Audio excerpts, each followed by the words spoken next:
chegamos aí à parte 4, a última parte aí da sessão de fasores, tranquilo? Em que a gente vai falar agora sobre potência, algo muito importante, e a gente vai estar usando bastante aí nessa terceira unidade para a vida inteira, como eu falei. Corrente contínua é ótimo, mas serve para conceituar mais. Para pessoal de elétrica, a gente vai usar corrente alternada para tudo o resto da nossa vida. Pra transmissão, distribuição, para conversão de energia, para máquinas, para tudo, corrente alternada. Corrente contínua já é um pouco mais difícil, mas só é importante para conceituação de muitos aspectos aí da cadeia. Bom, vamos falar de potência. Na primeira unidade, a gente, por meio de algumas modificações, de algumas simplificações, enfim, algumas ferramentas matemáticas, a gente chegou no seguinte resultado. A gente descobriu que potência do tempo, né, variando do tempo, é igual a tensão vezes a corrente de T. Sendo que a gente tem um outro resultado, aquilo que é um resultado que está implícito naquele primeiro resultado que a gente encontrou, que ele difere um pouco disso aqui, mas a gente já vai entender. Tranquilo? Se a gente tem a seguinte situação, vamos expor aqui a seguinte situação. A gente tem a tensão, por exemplo, uma tensão, esse tipo de situação aqui. A gente tem essa tensão e ela está em cima de um resistor, R. Tranquilo? A gente tem que V é igual a V de pico, vezes cosseno de ômega T, tranquilo? E a gente, por consequência, vai ter que a corrente I de T vai ser I de pico, tranquilo? Vezes um cosseno de ômega T. Beleza? Então a gente vai ter essa situação aqui. Quem seria a potência que essa resistência estaria consumindo? A potência que essa resistência estaria consumindo vai ser dada por P de T igual a V de T, que é V de pico, vezes cosseno de ômega T, vezes I de pico, vezes cosseno de ômega T. Então, fazendo aí as modificações necessárias, a gente vai ter que P de T vai ser igual a V de pico vezes I de pico, vezes cosseno ao quadrado ômega T. Tranquilo? Perceba, vamos olhar quem é essa função no tempo. Tranquilo? Essa função no tempo vai ser desta forma aqui. Aqui vai ser a potência, aqui vai ser o tempo.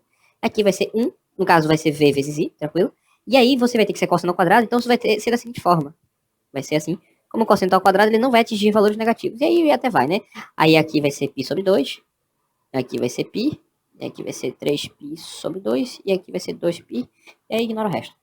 Perceba, a sua potência vai ser uma função pulsante, tranquilo? Que vai de 0 até um valor, tá? O máximo, tranquilo? Vai ser pulsante. E ela vai ter um valor médio, aqui, que se chama VI sobre 2. Tranquilo? Tá, mas o que é que tem esse valor médio? Essa é a modificação que eu falei. Se você reparar bem, lá em corrente contínua, você tinha que a potência é igual a tensão vezes a corrente. Essa potência, eu vou explicar para vocês, ela é o valor médio desse cara aqui. Tranquilo? E qual era a diferença? Você tinha uma tensão constante e você tinha uma corrente constante. Tranquilo? Então, como você tinha valores constantes no tempo, o seu gráfico da potência no tempo, seja P, T, era dessa forma aqui. V vezes I. Tranquilo? E como é que você calcula o valor médio de uma função, de um intervalo de tempo até outro? O valor médio, por exemplo, desse tempo até esse tempo, eu vou chutar aqui de um T1 até um T2, ele dá da seguinte forma, o P médio é igual a integral de T1 até T2, tranquilo? De V vezes I, dt, dividido por ΔT, T2 menos T1.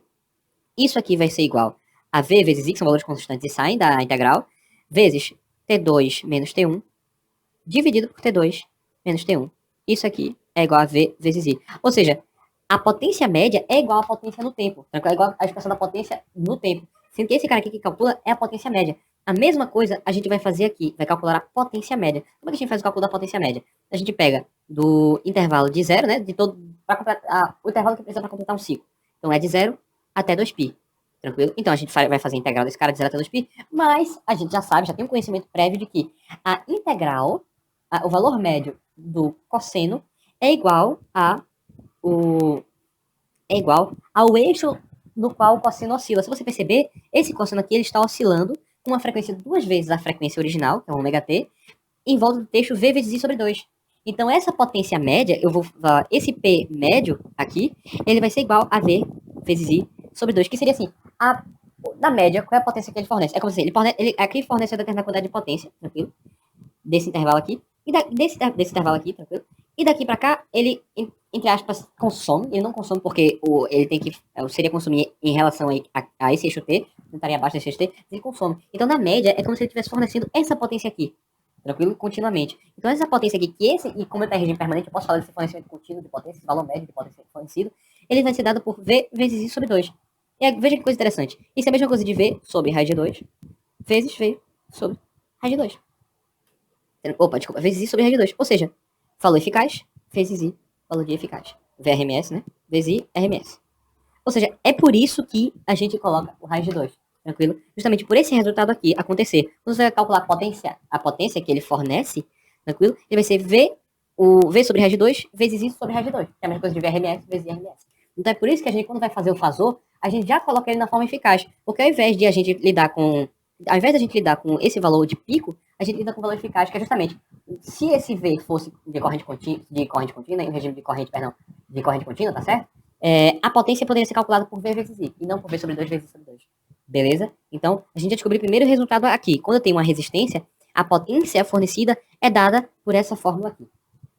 Mas, e se eu tiver agora essa situação aqui? A mesma tensão V de T, igual a V de pico vezes cosseno de ômega T, tranquilo? E se eu tiver agora conectado com essa fonte com a indutância, tranquilo? A gente já sabe que a corrente aqui, o I de T, que está passando por essa indutância, vai ser igual a I de pico vezes cosseno de ômega T menos 90 graus, ou seja, uma corrente que é atrasada da tensão 90 graus. Se a gente for fazer o cálculo da potência, E de T, ela vai ser igual a V de T vezes I de T, que vai ser V vezes I, cosseno de ômega T, vezes, a gente sabe que o cosseno de ômega T menos 90 é igual a seno de ômega T.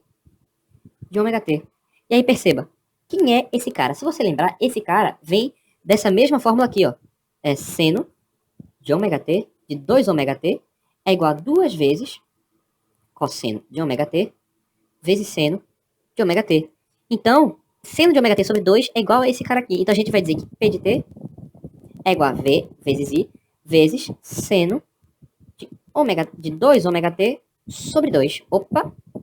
Então isso é a mesma coisa de VRMS vezes IRMS vezes seno 2 ômega T. E aqui perceba que ele não está ao quadrado. Então, se a gente colocar isso aqui no tempo, ele vai estar oscilando em torno do eixo do tempo. Então, isso aqui vai ser V vezes I sobre 2. Aqui vai ser V vezes I sobre 2.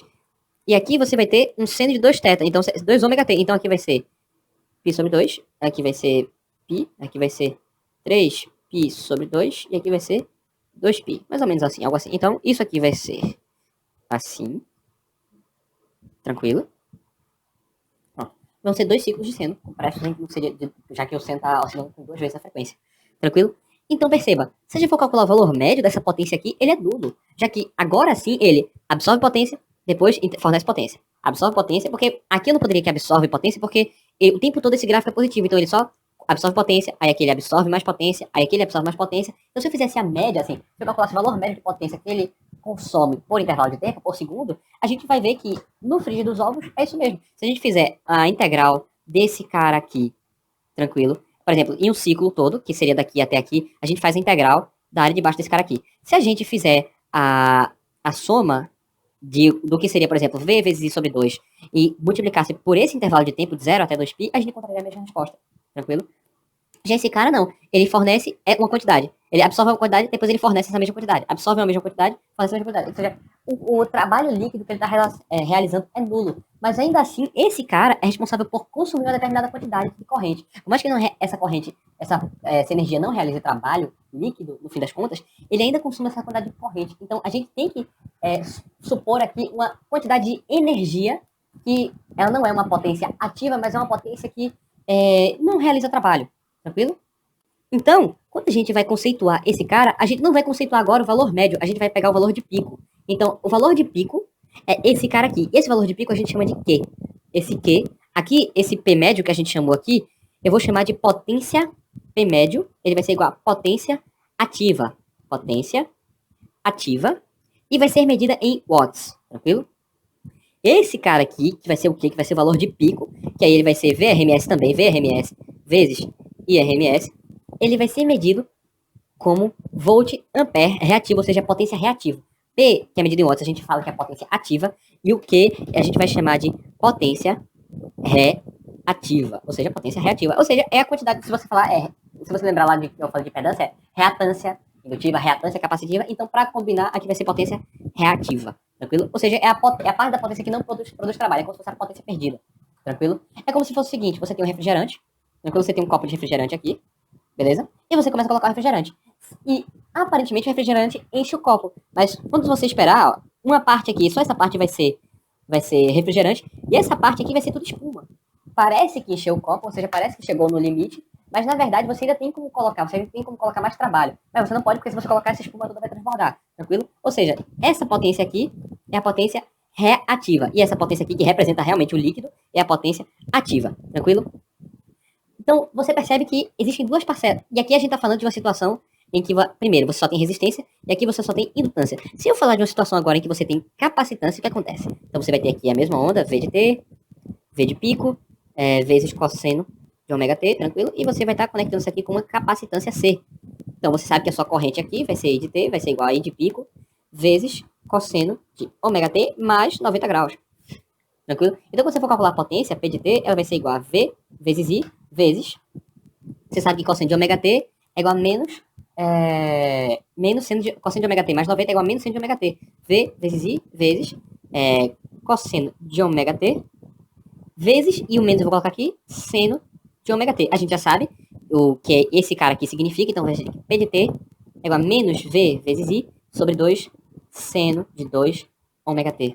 Tranquilo? Então, colocando no tempo vai ser uma resposta parecida, sendo que flipada no eixo do tempo. Então, aqui vai ser a potência, aqui vai ser o tempo. E esse cara, aqui vai ser π sobre 2, aqui π, aqui 3π sobre 2, e aqui vai ser 2π. E aqui, ao invés de começar para cima, ele vai começar para baixo. Então, aqui, aqui, aqui, tranquilo? Então, a mesma coisa sendo que flipado. Aqui você tinha esse formato, e aqui você vai ter um formato trocado. Então, ele começa fornecendo, depois ele consome. Depois ele fornece, depois ele consome de novo. Mas, embora seja flipado, o resultado é o mesmo, tranquilo? Então, ele aqui vai de V vezes I sobre 2, ou VRMS vezes IRMS, até menos V vezes I sobre 2. O valor médio dessa potência aqui é zero, mas então o que a gente vai poder pegar para poder fazer análise é o valor de pico, é o valor eficaz. Nesse caso, é menos VRMS vezes IRMS. Então, esse cara aqui é negativo. Tranquilo? E se agora, vamos pensar no seguinte. E se a gente, ao invés de pegar, se a gente tiver só ao invés de a gente ter só uma resistência e uma capacitância, a gente tivesse, na verdade, uma soma em série dos dois. Se a gente tivesse o seguinte, se a gente tivesse um circuito, aqui é V de T igual a V de pico vezes cosseno de ômega T, e a gente tem aqui, tranquilo, uma resistência e uma indutância. Eu vou pegar o exemplo da indutância e a gente vai saber, a gente vai entender que esse resultado se estende para a capacitância também. Eu não vou fazer da capacitância para não perder tanto tempo. Então aqui seria o valor L, aqui seria o valor de R, tranquilo? E aí eu teria o seguinte, aqui eu teria uma corrente. Quem seria essa corrente? Essa corrente tem uma magnitude I, tranquilo. Aqui, essa é a tensão aqui, essa corrente que entra aqui, magnitude I, aí seria de T igual a I de pico, tranquilo? O I de pico, vezes cosseno de ômega T mais o ângulo θ, Z aí, beleza? Esse ângulo θz. No caso, né, menos o ângulo θz, porque a gente já viu que se esse θ for zero, seria θv menos θz. Se θz é positivo, então significa que é indutivo. Se θz é negativo, significa positivo. Então, enfim, o que importa é que seja dessa forma aqui. Então, quando a gente for calcular a potência, e aí já vai ficar um pouquinho mais complicado, P de T, ele vai ser igual a V vezes I, vezes cosseno de ômega T, vezes cosseno de ômega T menos θ.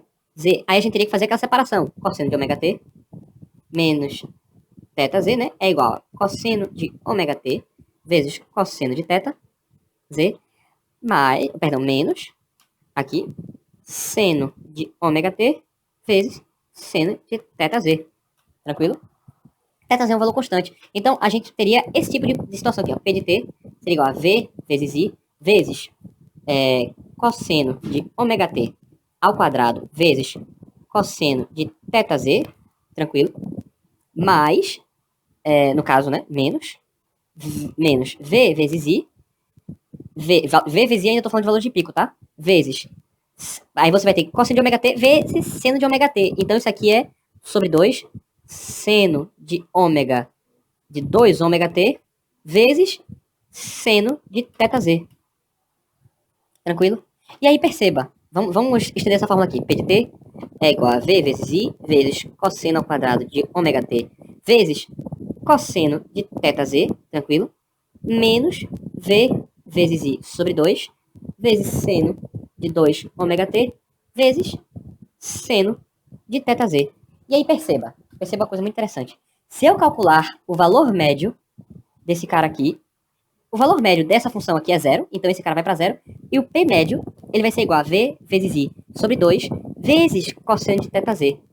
Tranquilo? Então você vai ter agora não mais o VRMS vezes IRMS, o valor máximo. Você vai ter só uma parcela cosseno de θz. A gente sabe que cosseno de θz pode ir, idealmente, se θ for de 0 a 90 graus, pode ir de 0 até 1. Tranquilo? Se esse θz aqui for igual a zero, então toda a potência aqui média vai ser igual a isso aqui. Se esse zero, se esse θ for igual a zero, esse cara aqui vai para zero, então esse cara aqui é zero de qualquer maneira. Se agora esse θ for diferente de zero, ou no caso, for igual a 90, então esse cara aqui vai para zero de qualquer maneira, e só vai sobrar esse cara aqui. Beleza?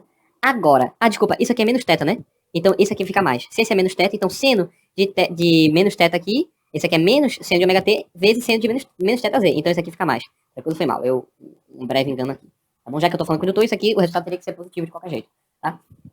Então, cosseno de θz, beleza? Então, como esse cosseno de θz aqui não é zero, vamos supor aqui que ele é diferente de zero, que esse z aqui não é puramente resistível, que é o caso, que eu tenho uma indutância aqui, então isso significa que eu vou ter a minha potência agora vai ter uma parcela média, que seria esse valor, e vai ter um valor de pico. Quem é o valor de pico desse cara? Que é a potência média aqui, no caso, é a potência ativa, que eu só vou chamar de P agora. A potência reativa, que é o valor de pico, é Q igual a V vezes I sobre 2 vezes seno de θz. Tranquilo?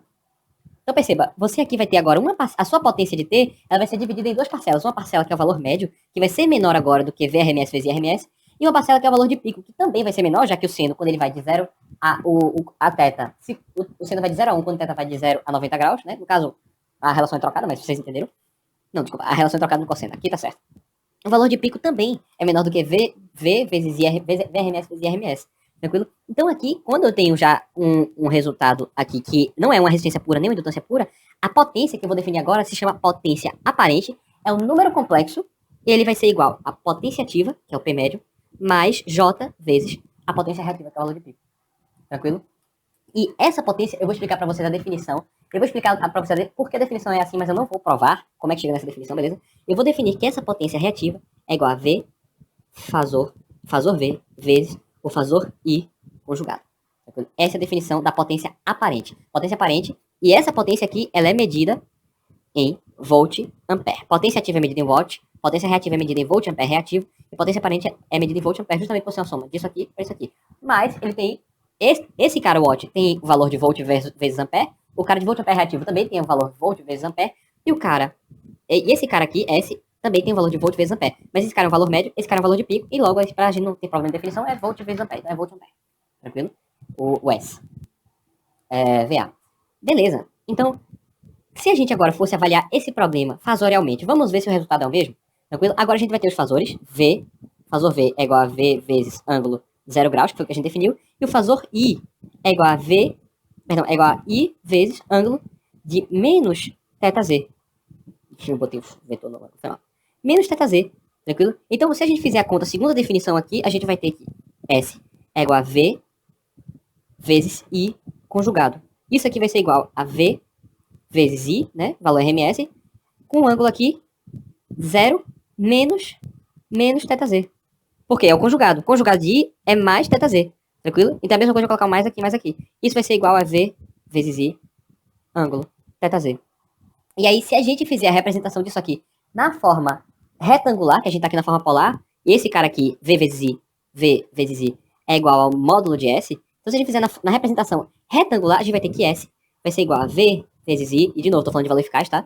Vezes cosseno de θz, opa, aqui, chegamos, mais J, V vezes I, vezes seno de θz. Opa, chegamos também. Então, essa é a forma como a gente define. E por que é conjugado? Vamos prestar atenção aqui. Se a gente tivesse uma situação aqui, tranquilo, que é V é igual a V ângulo 10 graus, tranquilo? E a gente chegasse aqui e tivesse uma resistência pura. Logo, a corrente que a gente achei aqui é I igual a módulo de I, beleza? Vezes 10 graus, beleza? A resistência não gera uma defasagem de ângulo entre corrente e tensão. Se a gente fosse calcular a potência aqui consumida, S é um número complexo e não um vetor. Então, S, isso aqui ia ser igual a V vezes I sem o conjugado, tá? V vezes I, ângulo 20 graus. Então, se a gente fizesse aqui, expandisse, S ia ser igual a... Perdão, o S ia ser igual a V vezes I, na forma polar, na forma retangular, desculpa. Cosseno de 20 graus, mais J V vezes I, seno de 20 graus. Mas veja, isso aqui é uma resistência pura. Toda potência aqui é transformada em trabalho. Transformada em trabalho, né? Ela pega transformada de elétrica para térmica, energia térmica. Então, por que aqui ele está considerando que eu tenho uma quantidade de energia que não é transformada em energia térmica, que ela é só consumida e depois fornecida de volta para o circuito? A gente sabe que a energia térmica, essa conversão de energia térmica, ela não é algo reversível. Você não tem como reverter isso de maneira imediata. Não é a mesma coisa, por exemplo, de você transformar energia elétrica em campo magnético, depois campo magnético em energia elétrica de novo. Entendeu? Essa é a transformação reversível, que é no caso do indutor e do capacitor. Mas daqui não é não, do resistor não é não. Então por que aqui apareceu essa componente? É justamente por isso que a gente convenciona que o I tem que ser conjugado. Porque se o I for conjugado, vê o que acontece. Isso aqui vai ser 10 menos 10. Isso aqui vai ser igual a V vezes I, ângulo 0 graus. E aí, isso aqui vai para 0, isso aqui vai para 1. Pronto, agora sim. Isso aqui é um número complexo, tá? Isso aqui é P mais J0. Tranquilo? Ou seja, é só potência ativa. Resistor só vai consumir potência ativa. Capacitores e indutores vão fornecer e consumir, respectivamente, potência reativa, né? Pronto, mas a gente ficou de provar isso para capacitor. Não vou fazer uma mirabolância muito grande, não. Eu vou simplesmente pegar aqui e substituir por um capacitor. Aqui, capacitância C. Então, a gente sabe que a corrente aqui seria um θ, e por conveniência, eu vou dizer que esse θ aqui é positivo, já que a minha capacitância aqui, ele é menos J, tranquilo? Então, a minha corrente aqui vai ter um θ positivo. Se vai ter um θ positivo, então esse sinal aqui ele vai ser negativo. Agora, esse sinal vai ser negativo, e tranquilo? Esse cara aqui vai ser mais θz. Então, isso aqui vai ser menos, aqui, θz. E aqui vai ser o menos. Então, o resultado vai ser o mesmo, sendo que a diferença é que agora, esse Q aqui, ele é negativo. O seno de θz aqui, eu transformei ele em positivo, mas eu poderia dizer também que isso aqui ia ser positivo, tranquilo? Vai ser mais.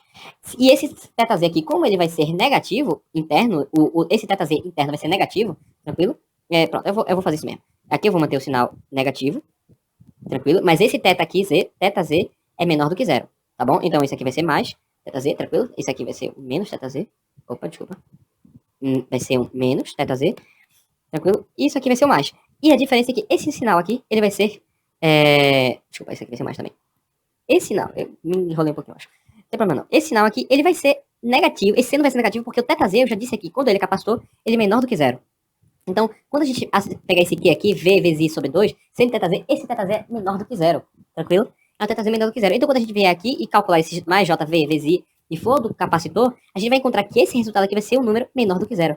Então, a gente vai ter as seguintes definições. Primeiro, que P maior que zero significa que o elemento está consumindo potência ativa, a gente também está lidando aqui com conversão passiva, tá?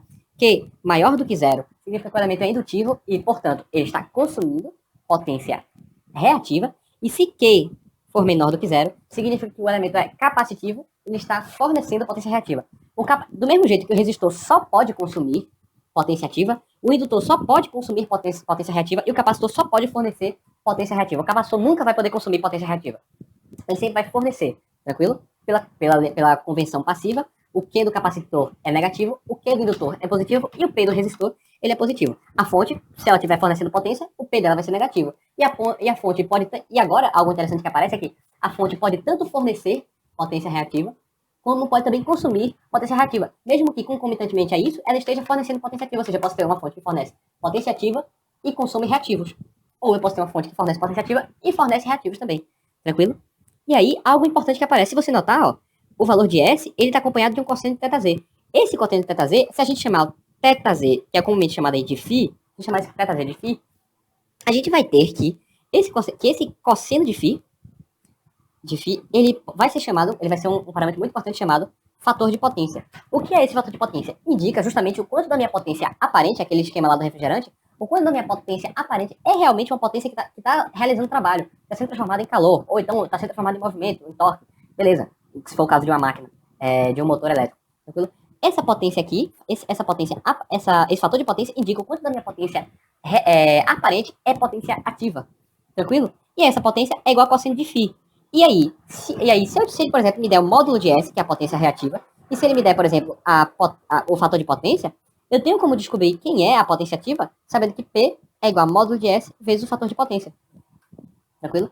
Da mesma forma, se ele me der a potência ativa e me der o fator de potência, eu tenho como descobrir quem é o módulo de S, sabendo que módulo de S é igual a P dividido pelo fator de potência. Mas se você repara bem, a definição de fator de potência é cosseno de φ. E a gente já viu que se o elemento for capacitivo, esse φ vai ser menor do que zero. Mas para o cosseno, como é uma função par, pouco importa se φ é negativo ou se φ é positivo. Tranquilo? Se a gente está avaliando valores de φ entre 0 e 90 graus, tranquilo? Então a gente vai ter que φ, ou então φ entre menos 90 graus e 0, então a gente sabe que φ, ele pode, tanto de φ variando de menos 90 até 90 graus, o cosseno aqui vai continuar sendo indo de 0 até 1. Então a gente precisa dar uma informação a mais. Qual a informação é? Se esse fator de potência é indutivo ou capacitivo. Se esse fator de potência for indutivo, então esse ângulo φ aqui vai ser positivo. Se ele for capacitivo, então esse ângulo φ aqui ele vai ser negativo. Outra forma que a gente tem para dizer se esse fator de potência é indutivo ou capacitivo é esse fator de potência é atrasado ou adiantado. Se esse fator de potência for atrasado, significa que a corrente desse fator de potência é atrasada da tensão, ou seja, é indutivo. Se esse fator de potência for adiantado, significa que a corrente é adiantada da tensão quando está sobre essa impedância, e portanto é um fator de potência capacitivo, tá? Esse fator de potência sempre vai vir com essas duas informações. Se não vier, então tem alguma coisa errada. Ou então você vai ter outros subsídios para poder calcular o comportamento desse fator de potência, tranquilo? E aí, quando isso acontecer, você também vai ter condições, por exemplo, se ele te der o fator de potência e te der o comportamento, você vai ter condições de calcular quem é a tua potência reativa. Pelo seguinte fato, se isso aqui é cosseno de φ, e a gente sabe que o termo que está multiplicado com o reativo é seno de φ, então a gente tem aquela identidade, cosseno ao quadrado de φ, mais seno ao quadrado de φ é igual a 1. Logo, se eu quero descobrir quem é o seno de φ, então seno de φ vai ser igual a raiz quadrada de 1 menos cosseno ao quadrado de φ. Isso é a mesma coisa de eu dizer que eu posso descobrir quem é o seno de φ como sendo igual a raiz quadrada de 1 menos fator de potência ao quadrado. Então esse vai ser o seno de φ. Se eu quiser, se ele, por exemplo, me der o S e me der o seno de φ, e me der o fator de potência, perdão, eu posso descobrir quem é o Q, sabendo que módulo de S vezes raiz de 1 menos fator de potência ao quadrado é igual a Q. Se agora ele me der o S e me der o Q, eu tenho como descobrir quem é o fator de potência, sabendo que o fator de potência, 1 menos fator de potência ao quadrado, é igual a módulo de S dividido pelo módulo, dividido por Q. Se agora, de novo, e aí eu tô falando de módulo, tá? Porque fator de potência, ele é sempre positivo, então eu tô falando de módulo aqui, tá bom? E eu tenho que, se eu tiver o Q e tiver o S, eu tenho como descobrir quem é o, na verdade, desculpa, isso aqui, é Q sobre S, perdão. Cometi um errinho aqui. Isso aqui, na verdade, é Q sobre módulo de S, e Q em módulo, tranquilo? E se eu quiser descobrir quem, se ele tiver me dado o Q e me dado o fator de potência, eu tenho como descobrir quem é o S por meio de sabendo que S é igual a Q dividido por raiz de 1 menos fator de potência ao quadrado. Pronto, você tem agora como calcular S, Q e fator de potência e tem como calcular o P. Você só precisa de duas informações que as outras você consegue descobrir, tranquilo? É a mesma coisa que você consegue descobrir o fator de potência, sabendo que o fator de potência ele é igual a P dividido por módulo de S. Tranquilo, leve livre solto sem problema. Então você aqui já tem algumas, a gente já conceitou quem é a potência aparente, tranquilo? Quem é a potência reativa, quem é a potência ativa e quem é o fator de potência, tranquilo? E aí você, todo o resto que você tinha para calcular a potência, por exemplo, quando a potência era da fonte, quando a potência entrava no terminal, você tem uma impedância Z aqui, tranquilo? Aqui está o sinal positivo e negativo. Se a corrente que você está calculando está entrando no positivo e saindo negativo, então S, aqui é um I, aqui é um V, fasor, então S vai ser igual a V, esse V vezes esse I negativo. Se você tem, por exemplo, uma fonte, você tem uma tensão aqui V, e tem uma corrente entrando negativo e saindo no positivo, então o S dessa fonte vai ser igual a menos V vezes I conjugado. Desculpa, esqueci o conjugado aqui. Ou seja, a convenção passiva ainda vale aqui. Tranquilo? A convenção passiva ainda vale aqui. Aí você vai ter as parcelas da potência, da potência aparente que forem negativas, indica que aquele elemento está fornecendo potência. As parcelas que forem positivas, indica que aquele elemento está consumindo potência. Tranquilo? Então, a convenção passiva ainda vale. A gente vai usar a convenção passiva para sempre, tá? Lá em máquina, a gente talvez mude aí essa convenção passiva um pouco. Precise enxergar também a convenção ativa para que a gente possa gerar resultados aí coerentes. Mas depois. Agora você se preocupa só com circuitos. Deixa a máquina para depois, tá ligado? Tranquilo. Então a gente falou aqui de potência aparente, potência ativa, potência reativa, fator de potência e fator de potência atrasado, fator de potência adiantado. Agora, o que a gente vai comentar brevemente para poder terminar esse tópico é os tipos de carga que a gente vai ter em circuitos 1. De maneira geral, a gente tem 3 tipos de carga. A gente só vai usar 2 desses tipos de carga em circuitos 1, mas para uso em fluxo, para uso em outras cadeiras, a gente vai ter 3 tipos de carga, que são as cargas de impedância constante, as cargas de corrente constante e as cargas de potência constante. Tranquilo?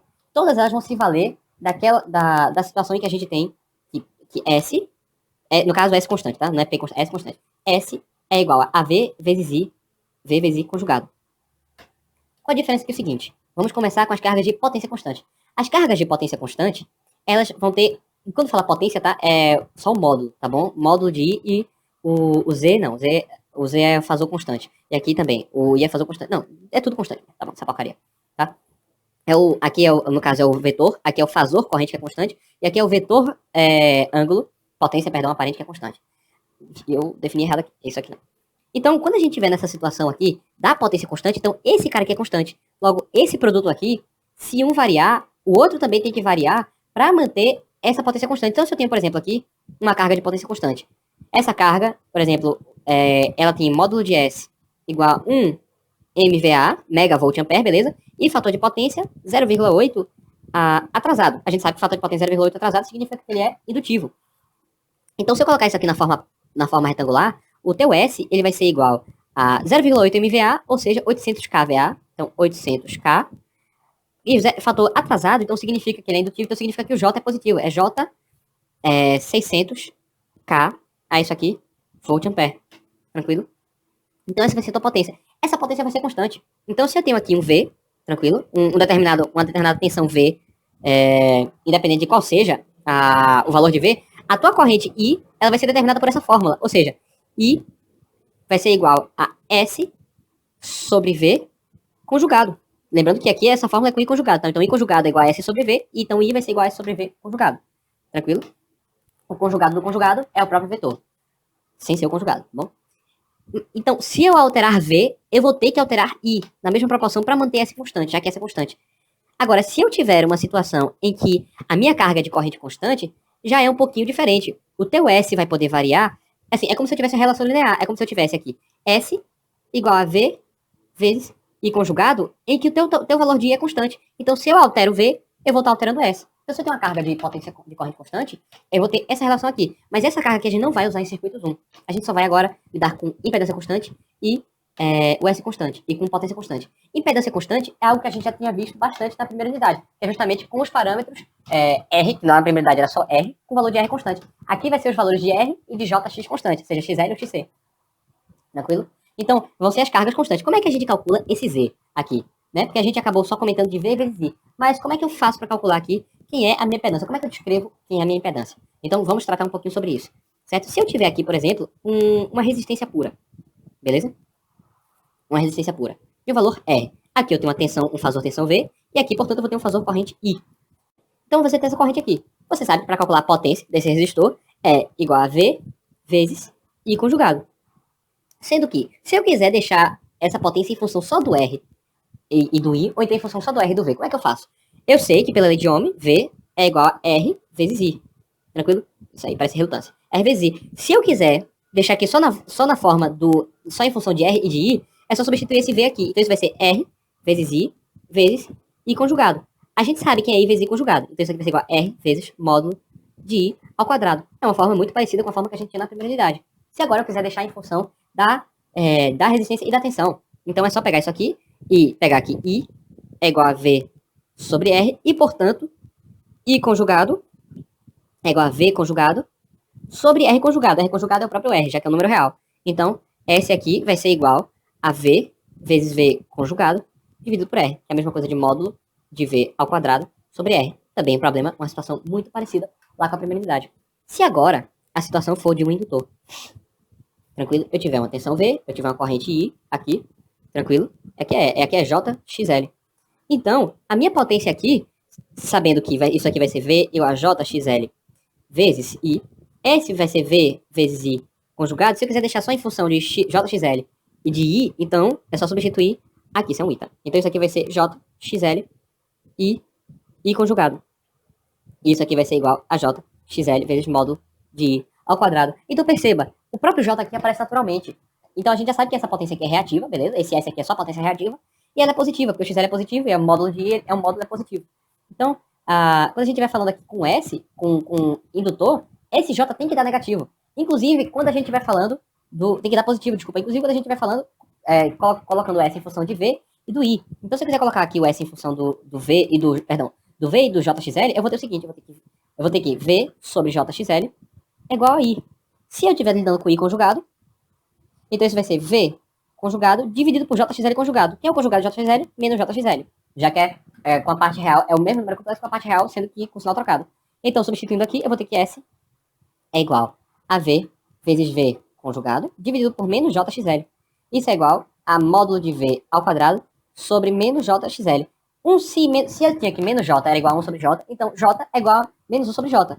Isso aqui vai ser igual a j módulo de v ao quadrado sobre xl. Então, positivo. Então, isso aqui é o reativo do indutor. Se agora tiver capacitor, o resultado é todo trocado. Você vai ter que o S vai ser igual a menos jxc. Eu vou adiantar, tá, para não ficar demorando demais.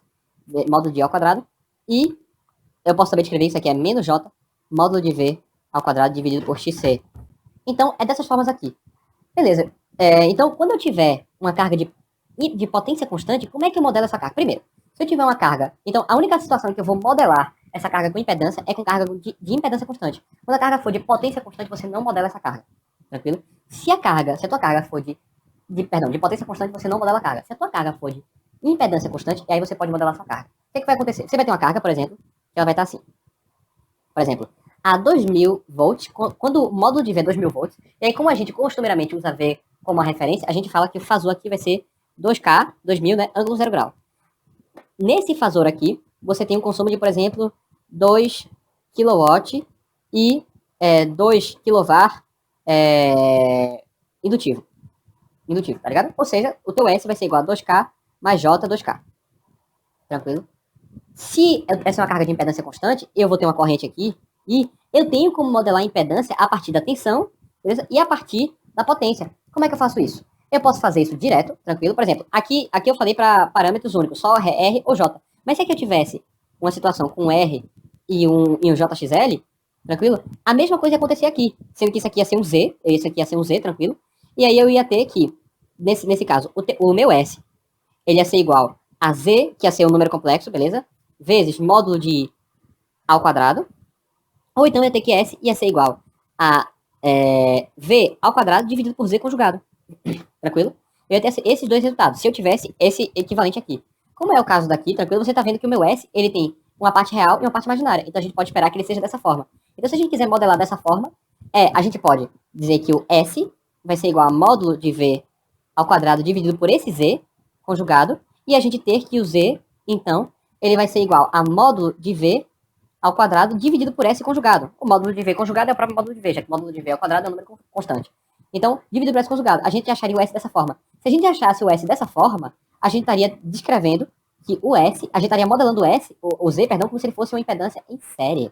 A gente tem que ter cuidado, porque a forma como a gente modela aqui, a gente pode estar modelando uma impedância em série ou em paralelo. Isso interfere no nosso modelo, tá bom? Então, cuidado aí com o modelo. Se a gente fizer essa modelagem direta aqui, direta mesmo, a gente vai estar modelando essa impedância como se ela fosse uma impedância série, beleza? Outra forma da gente modelar essa impedância como uma impedância série é calculando a corrente, beleza? E aí você vai ter que o seu S vai ser igual a Z vezes módulo de I aqui ao quadrado. E, portanto, Z vai ser igual a S dividido por módulo de I ao quadrado. Então, essa é outra forma de você calcular o seu Z, tá ligado? A partir dessa fórmula aqui. Sem conjugado, você, de novo, isso aqui você vai estar modelando sua impedância, como se fosse um modelo série. E entenda, tá? Isso aqui se estende para capacitor também. Se for um capacitor, todos esses resultados que eu tô falando para indutor, que é o mais comum de a gente usar, vai se estender também para capacitor.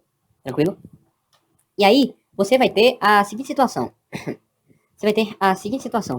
Se você quiser modelar em paralelo, aqui você automaticamente modela em série. Mas e se você quiser modelar em paralelo? É possível? É. Por que eu quereria modelar em paralelo? Porque em algumas situações vai ser bastante útil. Se eu quiser modelar em paralelo, então eu posso fazer da seguinte forma. Perceba, aqui individualmente eu tenho o R, e eu tenho minha potência ativa e eu tenho aqui minha potência reativa individualmente. Se eu estiver modelando em paralelo, eu tenho que me ater ao modelo. Então esse modelo vai ser dessa forma. O que significa que a minha tensão aqui vai ser igual a minha tensão aqui. Então a corrente que vai entrar aqui, uma parcela vai entrar aqui, uma parcela vai entrar aqui. Então aqui eu vou ter uma parcela da minha potência que está sendo consumida nessa carga, e aqui eu vou ter outra parcela. Essa parcela vai ser a parcela ativa e essa parcela vai ser a parcela reativa. Então, se eu quiser calcular aqui essa resistência, é só dizer que R vai ser igual a módulo de V ao quadrado dividido pela parcela de potência ativa. E aqui, ó, ele me deu a potência ativa, 2K. Então, é só pegar a tensão e dividir pela potência. Eu vou achar quem é a resistência. Tranquilo? E se eu quiser a parcela reativa, então vou dizer que XL vai ser igual a módulo de V ao quadrado. Por quê? Pode ser o, como é o nome? Porque conjugado, desculpa, tá? Por menos JQ, porque é o conjugado, tá bom? Então, só cuidado com isso aí. Para justamente o JXL, né? JXL ser igual ao J módulo de V ao quadrado dividido por XQ. Por quê? Mas assim, de maneira geral, a gente faz só em módulo, e como a gente sabe que é reativo e indutivo quando a gente está fazendo isso, então a gente só precisa fazer o módulo mesmo e colocar o sinal quando a gente for representar o S como seu número complexo. Então, V ao quadrado sobre Q. E aí a gente estaria modelando dessa forma aqui. A gente estaria modelando esse R aqui e o JXL. XL, beleza? Pronto. São essas formas como a gente modela a carga. Então, recapitulando desde o começo. A gente vai ter uma coisa chamada potência aparente, que é dividida em duas parcelas. Uma parcela de potência ativa, que é, no caso, a potência que aquela carga consome e que realiza trabalho. E outra parcela que é a potência reativa. Se ele consome potência reativa, significa que ele está, é uma interpretação, tá? Significa que ele está magnetizando aquele circuito ali. No caso do transformador, ele vai ter uma parcela reativa que ele vai magnetizar, mas a gente vai ver um pouquinho mais pra frente, não agora. É um assunto para outro vídeo, é um assunto demoradíssimo, mas que vale a pena fazer a comprovação, tranquilo? E se a gente tiver a parcela, vai ter uma parcela ativa, certo? Que realiza trabalho, e a parcela reativa, que é usada para magnetizar e que não realiza trabalho por si só, ele não realiza trabalho, beleza? Então, se for capacitiva, ele não consome reativo, ele não é magnetizado, é como se ele estivesse magnetizando, gastando energia para magnetizar. Vai ser conceito para outra hora, tranquilo? Eu vou ter dois tipos de carga, que a gente vai trabalhar, vão existir três tipos de carga, de impedância constante, corrente constante e potência constante. A gente aqui em circuito vai trabalhar circuitos na terceira unidade, a gente vai trabalhar com impedância constante e potência constante, mas a gente vai trabalhar com essa carga aqui em um volume muito superior a essa carga aqui, tranquilo? E aí você tem como modelar essa carga. Primeiro, você só pode modelar carga se ela for de impedância constante. Se ela for de potência constante, você não vai poder estar modelando a carga, tranquilo? Se ela for de impedância constante, você pode modelar a carga de duas formas. Como se fosse em série, que é por meio dessa forma, tranquilo? Ou dessa forma aqui, ou dessa forma aqui, ou modelando em paralelo. Como é que você vai fazer isso? Achando dessa forma aqui e dessa forma aqui, modelando a partir dessa forma. Se você tem outra maneira de você modelar em série também, que é a seguinte. Perceba que essa parte aqui da modelagem, você vai ter a mesma coisa de S, vai ser igual a P mais JQ, em que P vai ser igual a R vezes módulo de I ao quadrado, e Q vai ser igual a XL vezes módulo de I ao quadrado. E isso vale do mesmo sentido de que essa corrente aqui, ela está entrando por um e entrando pelo outro, ou seja, é a mesma corrente que está passando pelos dois elementos. Então você pode modelar em série dessa forma também, de maneira separada. P igual a R vezes módulo de I ao quadrado e Q igual a XL vezes I ao quadrado. Mas para modelar em paralelo, somente dessa forma, tá bom? Pessoal, então a parte de fasores, essa introdução global para tratar agora de sistemas com corrente alternada foi finalizada, tá bom? O próximo vídeo vai ser sobre as outras peculiaridades, por exemplo, Thevenin, fonte equivalente, tudo isso vai aparecer aqui, tranquilo? Então, vai ser num próximo vídeo, eu creio que no próximo, ou então depois desse, eu ainda vou ver quais são os assuntos que eu ainda vou falar. Mas por enquanto é isso. Se você não tiver conseguido compreender muito bem, reassista todos os vídeos, da parte 1 até a parte 4, tá bom? Reassista todos esses vídeos. E é isso. Eu espero vocês no próximo vídeo, tá bom? Vamos continuar procedendo aí. A gente já está na terceira unidade e se encaminhando aí para a reta final desse curso de circuitos 1, tá bom? É isso. Agradeço vocês. Espero vocês no próximo vídeo. Muito obrigado pela audiência. Até a próxima.